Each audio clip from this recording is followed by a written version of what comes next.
ভারত আমাদের বিরুদ্ধে প্রচারণা চালিয়ে যাচ্ছে বললেন মির্জা ফখরুল।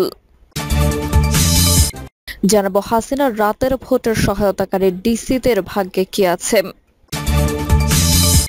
এদিকে স্বাস্থ্য উপদেষ্টার গাড়ির উপর উঠে গেল আহতরা। এবং সর্বশেষ জানাবো আদালতকে অ্যাটর্নি জেনারেল দেশ স্বাধীনের পর তৈরি সংবিধানে কোনো জাতির পিতা ছিল না। এতক্ষণ শুনলেন সংবাদ শিরোনাম, এবারে বিস্তারিত। ভারত আমাদের বিরুদ্ধে প্রচারণা চালিয়ে যাচ্ছে বললেন মির্জা ফখরুল।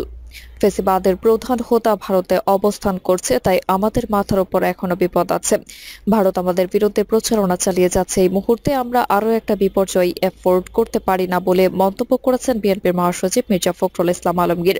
তিনি বলেন, একটি রাজনৈতিক দল আরেকটি রাজনৈতিক দলকে নিষিদ্ধ করতে পারে না। কোনো রাজনৈতিক দলকে নিষিদ্ধ করতে হলে জনগণ তা ভোটের মাধ্যমে করবে, অথবা পার্লামেন্ট সিদ্ধান্ত নেবে। সাংবিধানিক বা সাংবাদিকদের প্রশ্নের জবাবে মির্জা ফখরুল বলেন, আওয়ামী লীগ নিয়ে আমাদের কোনো চিন্তা নেই, আমাদের চিন্তা আগামী নির্বাচনে, সেটা এখন পর্যন্ত আমরা নিশ্চিত নই। নির্বাচন নিয়ে অন্তর্বর্তী সরকার এখন পর্যন্ত কোনো রোড ম্যাপ দেয়নি। আমরা চাই একটি অবাধ, সুষ্ঠু, নিরপেক্ষ নির্বাচন হোক। নির্বাচনের পূর্বে নির্বাচন ব্যবস্থাকে উপযোগী করার জন্য লেভেল প্লেইং ফিল্ড তৈরির জন্য সংস্কার প্রয়োজন। উপদেষ্টা নিয়োগের প্রশ্নে তিনি বলেন, একটি দেশ পরিচালনার জন্য 25 থেকে 40 জন উপদেষ্টা থাকতে পারে। এত বড় একটা দেশ আর অন্তর্বর্তী সরকার উপদেষ্টা কাকে বানানো বা কাকে বানাবে না, এটা একান্তই প্রধান উপদেষ্টা প্রফেসর ডক্টর ইউনূসের এখতিয়ার। উপদেষ্টা নিয়োগে সরকারের সতর্কতা ভূমিকা পালন করা উচিত। যারা বিতর্কিত তাদের না নেওয়ার পরামর্শ মির্জা ফখরুল, কারণ এই সরকারকে সফল করার দায়িত্ব আমাদের সকলের বলেও মন্তব্য করেন মির্জা ফখরুল। বিএনপির মহাসচিব বিশ্বকবি রবীন্দ্রনাথ ঠাকুর নতুন আশা কবিতার কয়েক লাইন আবৃত্তি করে বলেন, অহিংস হলে চলবে না, প্রশ্ন হতে হবে। বর্তমান অন্তর্বর্তী সরকার যাতে নির্বাচন ব্যবস্থা সহ অন্যান্য সংস্কার কাজগুলো সঠিকভাবে শেষ করতে পারে, সেজন্য অবশ্যই তাদের সময় দেওয়া উচিত বলে তিনি মন্তব্য করেন। তবে সব সময় পলিটিক্স করলে চলবে না, হৃদয় দিয়ে কাজ করতে হবে। মির্জা ফখরুল বলেন, বাজারে চাল, ডাল, তেল সহ নিত্যপণ্যের যে ঊর্ধ্বগতি সাধারণ আয়ের মানুষের সংসার পরিচালনা করতে হিমশিম খেতে হচ্ছে, এদিকটাও সরকারকে খেয়াল রাখতে হবে। হাসিনার রাতের ভোটের সহায়তাকারী ডিসিদের ভাগ্যে কি আছে। বিগত সরকারের আমলে 2014, 2018, 2024 সালে রাতের ভোট ও জালিয়াতির নির্বাচনে সহায়তাকারী জেলা প্রশাসকদের বিরুদ্ধে কঠোর অবস্থানে সরকার দিনের ভোট আগের রাতেই গ্রহণ, ব্যাপক জালিয়াতি এবং ডামি নির্বাচনের রিটার্নিং অফিসার হিসেবে সর্বাত্মক সহায়তা করেছেন বলে তাদের বিরুদ্ধে অভিযোগ উঠেছে।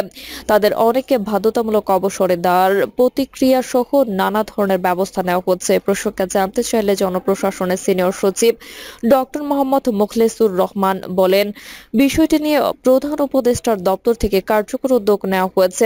এই সংক্রান্ত বিষয়ে সর্বশেষ অগ্রগতি সম্পর্কে সেখান থেকে জানার পরামর্শ দেন তিনি।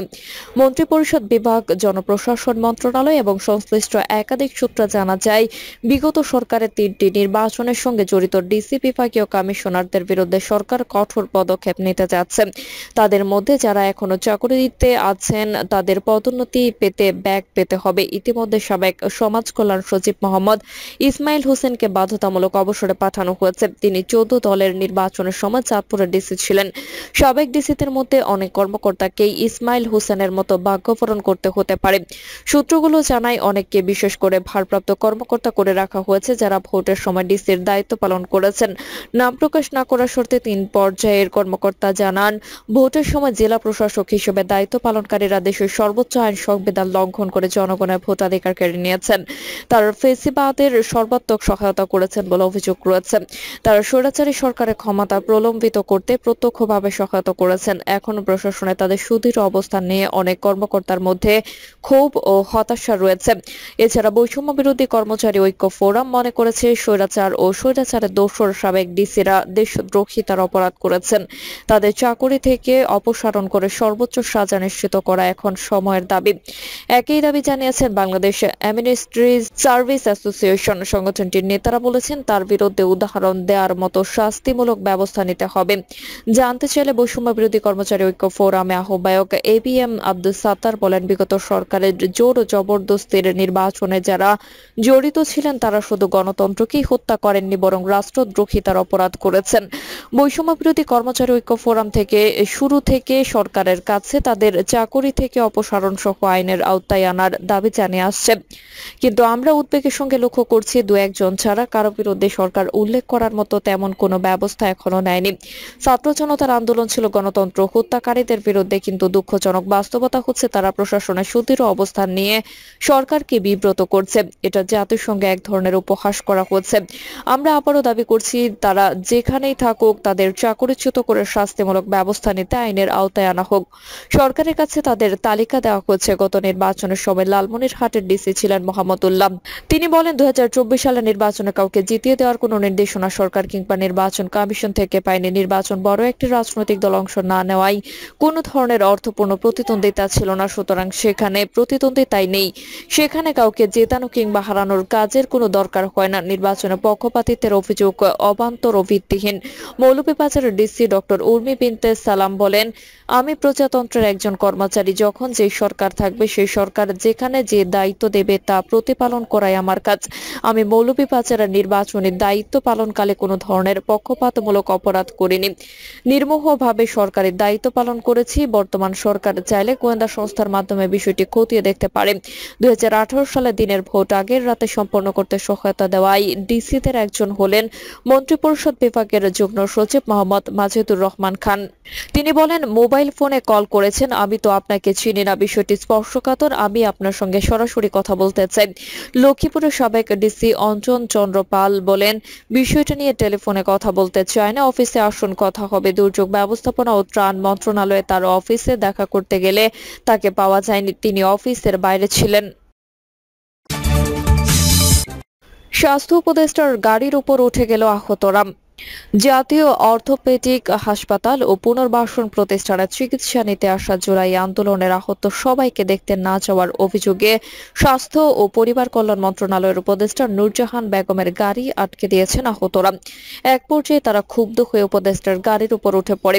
ঘটনাস্থলে দেখা যায় বেলা 11:30টার দিকে বাংলাদেশে নিযুক্ত ব্রিটিশ হাইকমিশনার সারাহ কুক ও স্বাস্থ্য ও পরিবার কল্যাণ মন্ত্রণালয়ের উপদেষ্টা নূরজাহান বেগম নিটোর পরিদর্শনে আসেন।